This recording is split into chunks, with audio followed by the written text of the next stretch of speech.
Components of a web page. See, there are two types of components, either content wise or structure wise. So content wise means the components of web page may be hypertext and hyperlinks. Now hypertext, it refers to a digital text, as we know that can be a text, graphics, sound, images. When you click on them, you can go to any other web page. And hyperlink refers to a link from a hypertext file to another such file. If suppose you want to reach from a hyperlink to any other website, you can give a link on those images and all. So it can be done either on a text or a graphic or anything like that. Structure wise, the components are page title, header, body of the web page, and so on. Now if we look at page title is a single line text, and we already know that titles are displayed only on the title bar of the browser. Then comes header. Header can be either 1 or 2 line text given at the top of the page, that web page. And then body of the web page is the main content where you write the entire content of your web page. Then navigational links can be the hyperlinks that can help you to move to any other page. Then footer means at the bottom section of the web page, what do you write? Generally, it contains a copyright symbol that this is a copyright to this and this company, or the contact information or any other such thing is given. Now comes the types of web pages. A web page can be static or dynamic web page. It depends on the content that we use in it. So let's see these two. See, in static web page it is written, it is one which contains only static content. That means that content will remain fixed. Whenever you open that web page, the content will never change. So it is written and published through a web page and it remains same. Every user and in the entire world, whoever opens that web page which contains a static content, it will see the same type of content only on the web page. Now let's see the advantages of static web page. See, the advantages are, it is the fastest and most efficient way because it remains fixed, so it is very fast. Second is, it takes minimum of resources because it does not require so complex of the coding, only HTML coding is required. Third is, since it uses minimum resources, it is the most secure way to deliver your content. And last is, it is compatible with every type of web server technology. Disadvantages are, it must be republished when it changes or the viewers will not see the updates. And second is, it cannot display differently to different viewers. It will remain the same to all types of viewers who log in there and see the web page. Now comes dynamic web pages. Dynamic web pages means which keeps on changing. So dynamic content does not remain the same every time. When you open the web page, you find something different every moment. So it is generated for the user at the time the user requests the page, the user requests the script. So whenever the user is requesting a web page, this is always changing due to some script applied on it. For example, the dynamic content can contain the weather information of a city or a location specific time or user specific information which keeps on changing. It is not always the same. So with dynamic content, the document or web page you view exists only for you at that moment. If some other person is opening that same web page, he will get the information about himself, not about you. So if viewed by someone else, it would be a different time for him and different information would be displayed. Now, dynamic web page, the content on the web server is the same, but instead of just being HTML, it also contains some other code included along with it.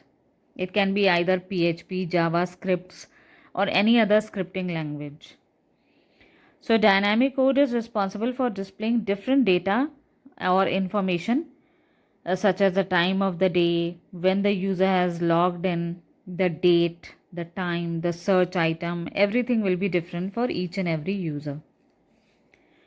Like for example, Flipkart hasn't sent you 5 different pages, it has sent you the same 5 times, the same page 5 times, but with different dynamic information filled in each time. So the different information is kept in a database, and from that database these scripting languages are useful to pick up the data. So dynamic content is good for pages whose content changes too quickly to easily republish. Second is the pages that display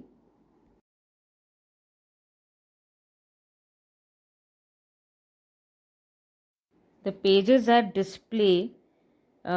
content conditionally, that is member only pages are available, and they are always viewer specific content also, that is a profile or the home page of an online university student can be different according to the student. Now in this page we are getting the disadvantages also of dynamic content. First is it consumes more resources as compared to static pages, but natural static pages only requires HTML, but dynamic pages may require scripting languages also. Second is it is slower loading than static pages, it takes time to load. And third is it requires more security features than static pages. So a table has been made in which differences have been given between static and dynamic web pages.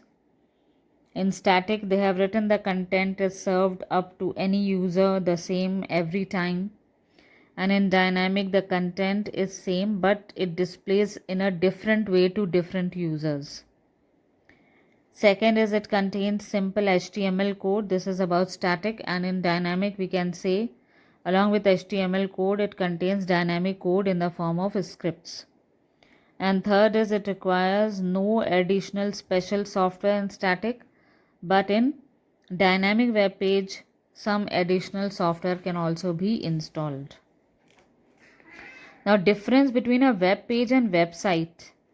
We have already seen in the previous session also that a website is a collection of various web pages, and web page is a digital content that is included in it.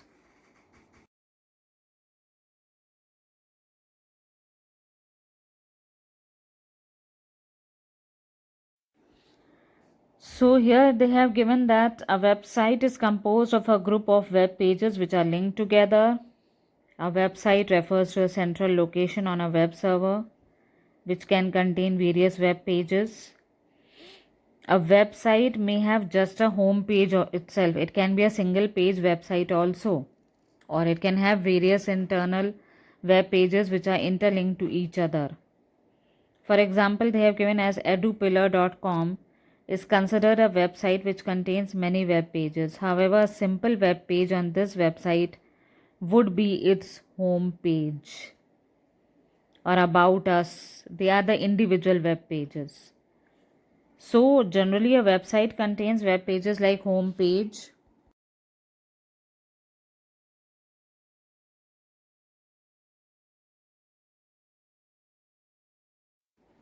then register page, content demo page, frequently asked questions page, about us page, and contact us page. These are the general pages which should always be present in a website, right?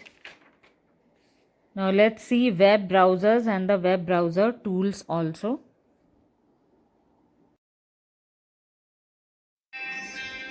So web browser is a program that lets you visit different sites. We have already seen this thing in our previous video. Specifically, browsers are intended to let you access resources on worldwide, because you can use the search engines to search any information, and hypertext files etc. all can be seen like Google Chrome, Mosaic, Netscape, Internet Explorer. All these are the web browser that can be used, like Opera, MacWeb, Safari. All these are the web browsers. The tools on the web browser we have already seen: back, forward buttons, home page, refresh, search bar, history, links to news, and ability to save pages to favorites. Then pop-up blockers and some optional features are always available in that. We'll not go much deeper into it. Now in this page we are going to see spam and junk mail, which we already receive in our mailboxes also. Spam is defined as irrelevant or inappropriate messages. So large number of people, they receive spam mails which are not appropriate to be opened. Junk mail is unwanted or unsolicited advertising or promotional material received through mail or email. Sometimes the companies like Flipkart, Rediff, and so on, they try to promote their own company, so they send some mail which is always stored in junk mail. So the sometimes the people, they say मेरे पास junk mail आया है, मेरे पास spam mail आया. They use it interchangeably. And in the second para we can see the full form of spam is given as send people a lotta mail. A lotta means a lot of mail to be sent to various people. So spammers are the people who send the spam mail to hundreds, thousands, or even millions of email addresses, and with the hope that at least a few people will respond to them. Then there are some protocols which are used in email, which is the second topic in this page, like IMAP. The full form you should write in your copies. Make a list of all the full forms. IMAP is Internet Message Access Protocol, which is used for accessing email from a local server. So it is a client server protocol in which email is received and held for the user by internet server. Now it requires a small data transfer, so it works well even on slow internet connections like modems. Then comes POP3. POP means Post Office Protocol, and it provides a simple standardized way for users to access mailboxes and download messages to their computers. So it is very easy to download mails from your mailboxes into your computers with the help of POP. Then comes SMTP, which is Simple Mail Transfer Protocol. It is used when you send email to another email user, and the full form as you have seen here. So it is used to deliver the sent email to the recipient's mail server.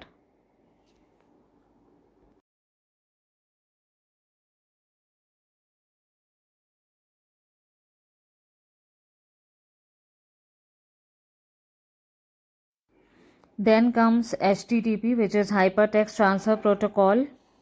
It is not a protocol which is dedicated for email communication, as we all know, but it can be used for accessing mailboxes, and it is also called web-based email. This protocol can be used to compose or retrieve emails from email account like Hotmail, Gmail, Rediff, Yahoo Mail, etc. Because they all these websites, they all use HTTP in a well mannered way. Now let's look at chat and all. So here we can see chat. Chatting, most of us do. Chatting is the most fantastic thing on internet. Here instead of chatting on phone, you can write a text on your phone. So in telephonic conversations, you say something, people hear and then respond, and here whatever you write, the other person also responds in writing only. And sometimes the people, they create a chat room, which is a website or a part of some online service.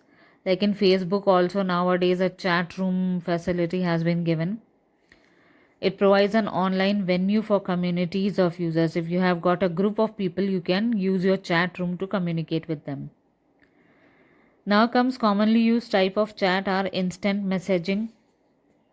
It is a type of communication service that enables one to create a kind of private chat connection. You can use private chat connection with another individual to communicate in real time.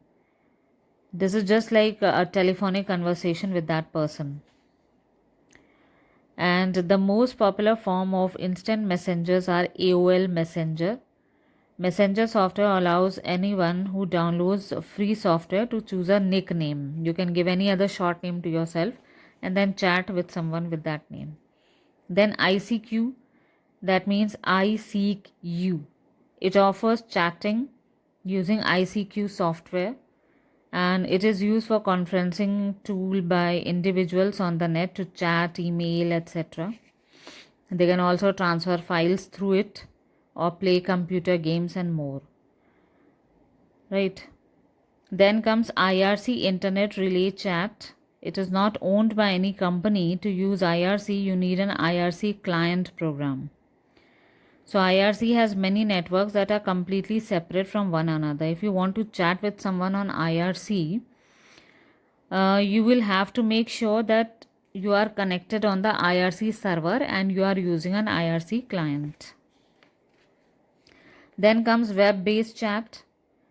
They are also like IRC, but it is different. It's on a specific website. Like in Yahoo, you have got a chat room. Within yahoo.com, you can chat with somebody, and it is a web-based chat. Now comes the last topic which is there in our chapter, and that is VoIP, or Voice over Internet Protocol.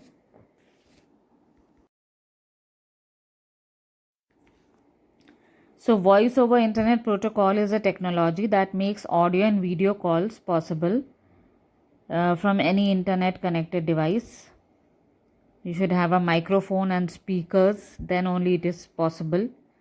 You must have some apps like WhatsApp, Telegram. Now presently we are using Telegram, WhatsApp, Facebook Messenger, Skype, etc. for chatting with each other or communicate.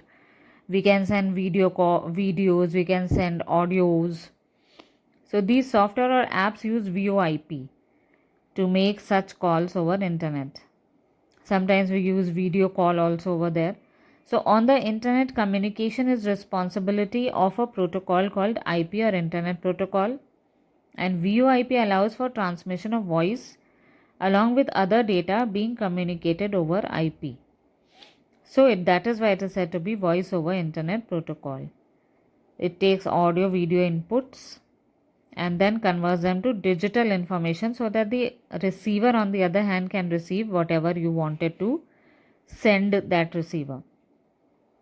So there are various, like they have given an example: Skype, Google Duo, Meet, Zoom, WhatsApp, etc. And two major reasons are it is of lower cost, and second is the increased functionality, as it can use many internet enabled devices.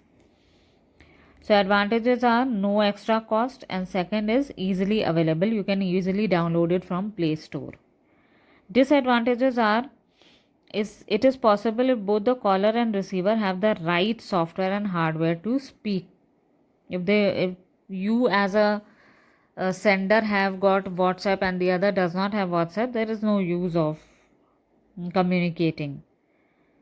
Then second is there is no guarantee of calls, audio and video quality. Sometimes some of them may have good quality, sometimes bad.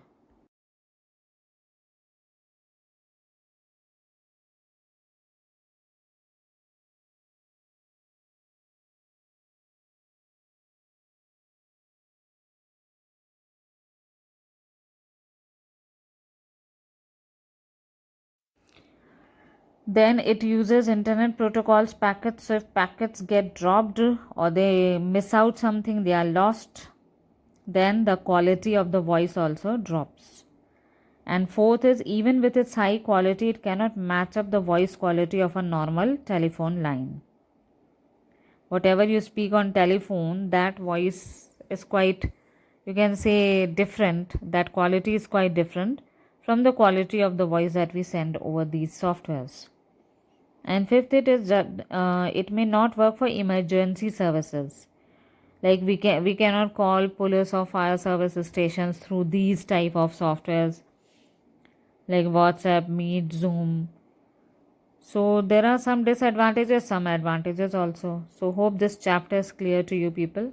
Thank you.